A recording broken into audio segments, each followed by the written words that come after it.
Here's the thing nobody tells you about him. He doesn't fear the disaster. He schedules it. A good week lands in his lap, clean, quiet, nothing wrong, and he treats it like a wrapped box that's ticking. He can't open it. He can't trust it. So he goes looking for the wire to cut, and when he can't find one, he installs it himself. He's not bracing for the catch. He is the catch. You know that feeling when every notification is calm, every read receipt is normal, every box is green, and somehow that's the thing that makes your skin crawl? When the quiet doesn't read as peace, it reads as a system about to crash. The calm is just the loading bar, and he's sitting there waiting for it to hit 99% and freeze. That's where he lives, not in the crash, in the loading screen. Watch him. Sunday morning, a coffee shop he doesn't even like.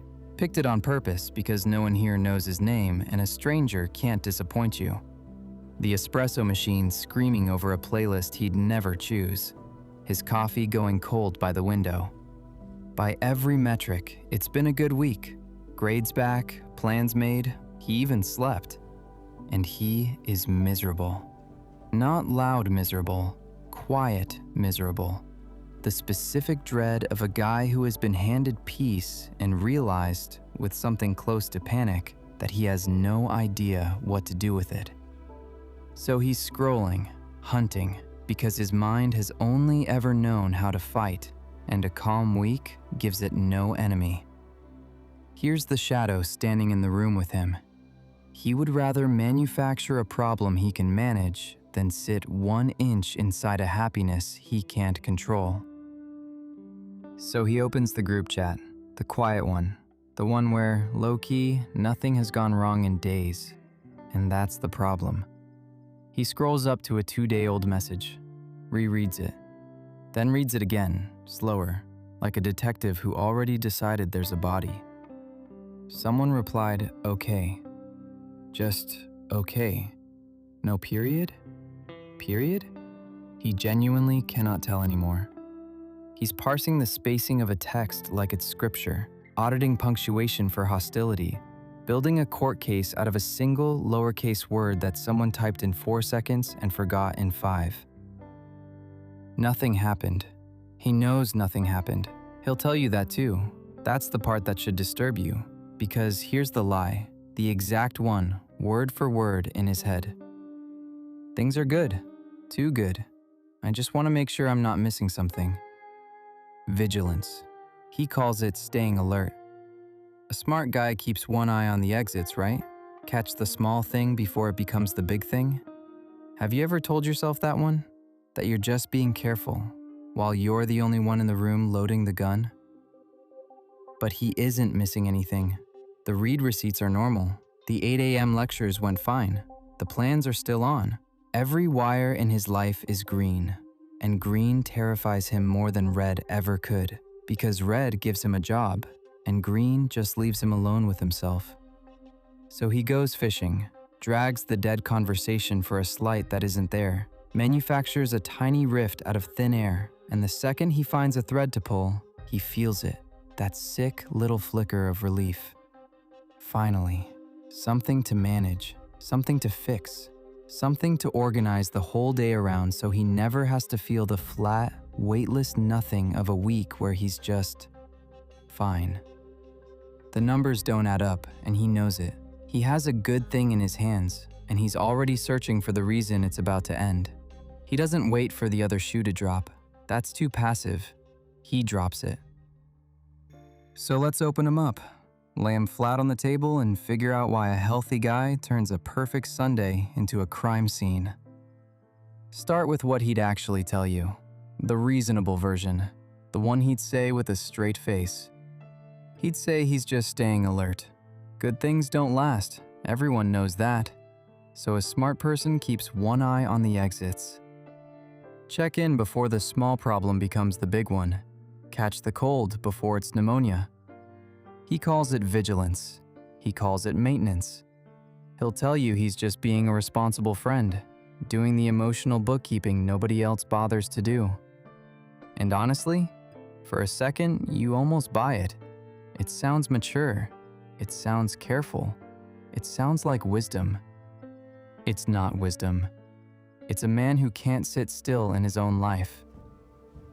Because here's the floor dropping out.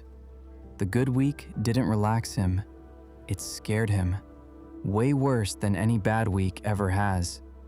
A bad week, he knows. A bad week has a job in it. There's a fire, he grabs the hose. His whole brain finally has somewhere to be. But a calm week? Nothing's burning. No enemy, no fire. Just him, a too bright Sunday, and the flat, weightless dread of existing with absolutely nothing wrong. And that, the nothing wrong, is the most unbearable thing he knows. So he invents a rift. He drafts the, "Are we good?" Not because there's a problem, because manufacturing one gives him a familiar job, and that job spares him the bigger terror sitting right behind it. That peace is actually available to him, and he has no clue how to live inside it. Staying braced for impact is his alibi. It's the permanent excuse that lets him never fully arrive anywhere, because, say it slow, you can't lose a good thing if you never let yourself stand still inside it. He's not protecting the calm, he's refusing to enter it. And now watch the loop close, because this is the sick part. He sends the "Are we good?" into a chat where everything was fine. He plants the doubt himself. Then, one of two things happens. He gets a confused "yeah" that he immediately reads as cold and short. Or he kicks up a tiny real tension that wasn't there an hour ago. Either way, congratulations. There's a problem now. And he gets to feel right. He told you the good week wouldn't hold. He didn't predict the catch. He installed it. And here's the loop he can't see from the inside. Every "Are we good?" he sends teaches them, one text at a time, to find him exhausting. He's slowly training the exact people he's scared of losing to want a little more distance, so that when they finally pull back, he gets to fold his arms and say, "See, I knew nobody stays." He doesn't fear being left. He's the one mailing out the eviction notice, then calling it a prophecy when it arrives. And you already know which calm you walked into this week and quietly went looking for the catch in. You know exactly which good thing you couldn't just let be good. Here's the bill that's already been paid. At 20, he has technically had good weeks, plenty of them. He has never once been present for a single one. Every stretch of peace spent waiting for the end he was secretly scheduling. He doesn't survive disasters. He keeps one on retainer, so he never, ever has to feel safe. 10:22 a.m.